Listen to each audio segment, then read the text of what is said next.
2026 Audi S6 e-tron. Release date, summer 2025. Estimated price, $80,000. The rebirth of the S6 as a fully electric sportback is a chance for Audi to stretch its legs and move away from the modest figure its midsize sedan has cut for the last 30 years. Nothing about the new car is shared with the outgoing S6, save for the turn signal and wiper stalks. All S6 e-trons sport a 94.9 kWh, usable, battery pack in the floor and 800-volt architecture. Nothing about this is shared with the old S6, and that's where the good news starts. Sportback style. Like the recently revealed S5, which replaces the S4, the S6 e-tron will only be a sportback rather than a traditional sedan. This is a good thing. Having a power liftback will make the S6 far more functional than a car with a standard trunk opening.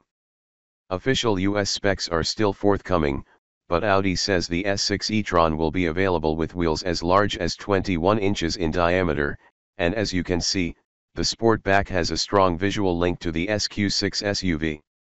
Quick to launch, quick to charge. In the US, Audi will offer the S6 e-tron with Quattro all-wheel drive, powered by a 100 kWh battery pack, 94.4 kWh usable.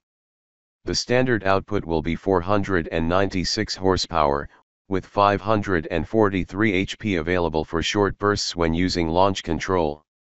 With the S6 e-tron firing on full power, Audi estimates a 0 to 60 mph acceleration time of 3.7 seconds, as well as a top speed of 149 miles per hour.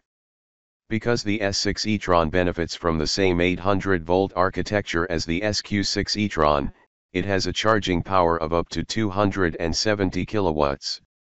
That means the car can theoretically go from a 10% to 80% state of charge in as little as 21 minutes. Nice. How does the S6 drive? As you potter over battered inner-city pavement in the S6 e-tron, you're treated to an almost dead silent cabin, and the optional air suspension soaks up bumps like a dang sponge, even on 21-inch wheels. As you ramp up your speed on the highway, there is almost no perceptible wind noise coming from the mirrors or the front glass. A lot of that has to do with this car's aerodynamics. Audi says that in an EV, wind resistance is the biggest enemy to efficiency as you drive along at highway speeds. The faster you go, the more air you meet. However, the slipperier your car is, the less air you have to fight. The result is a car that's not only more efficient on longer hauls but whisper quiet, too, and that's before you start up the excellent Bang & Olufsen sound system to drown out what little noise is left. Making my way up Mount Tide, the dormant volcano that lies at the heart of the island of Tenerife, traffic clears and the roads transition from rutted to silky smooth as they follow the curves and crests of the mountain. Picking up the pace, the S6 e-tron comes alive. Despite not making anywhere near as much power as the i5 M60 or the AMG EQE53, the S6 e-tron deploys its 469 HP with more confidence, and it pulls harder for much longer than the base car. In corners you can feel the electric motors shuffling power from front to rear when you apply the throttle. The front axle is here to help you, actively pulling you through corners and making extra grip. The front motor is an asynchronous unit, meaning that it's only driven when electrical current is applied. When you aren't on the throttle, the front motor is essentially off, allowing the S6 to operate more efficiently. Audis are typically derided for their terminal understeer, not so the S6 e-tron. As you approach a corner, scrub off a little speed and turn the wheel, the front of the e-tron neatly follows the line you've set and carries genuine pace through the bend. It's not a point-and-squirt machine like so many EVs.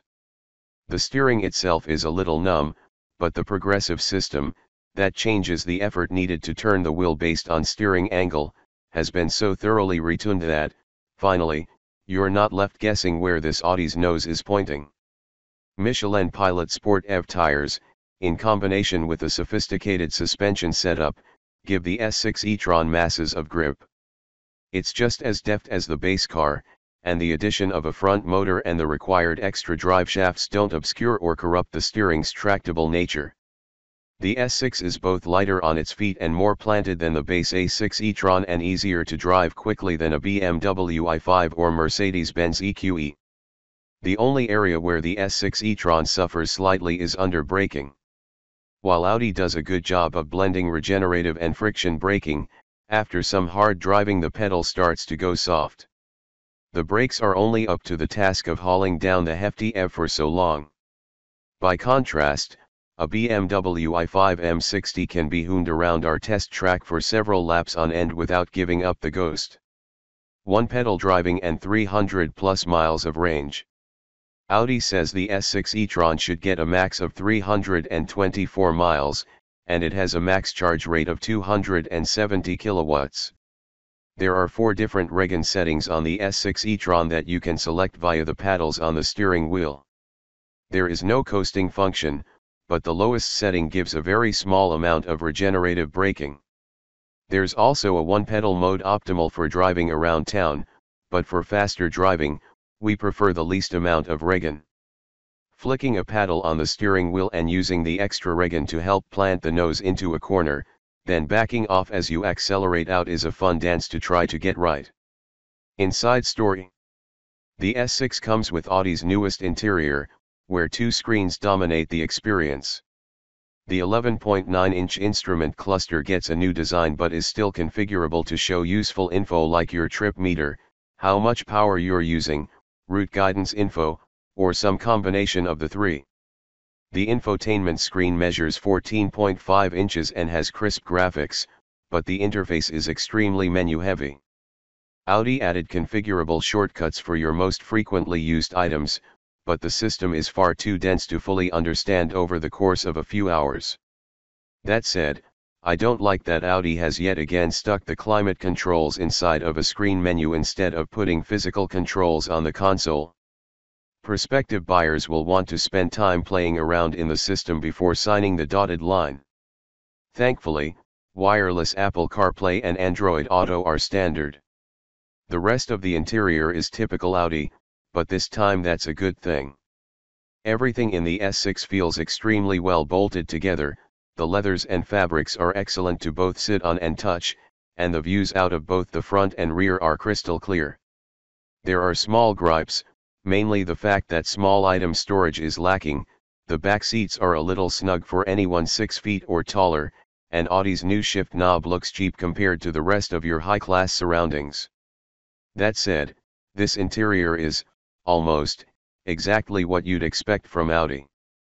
The verdict.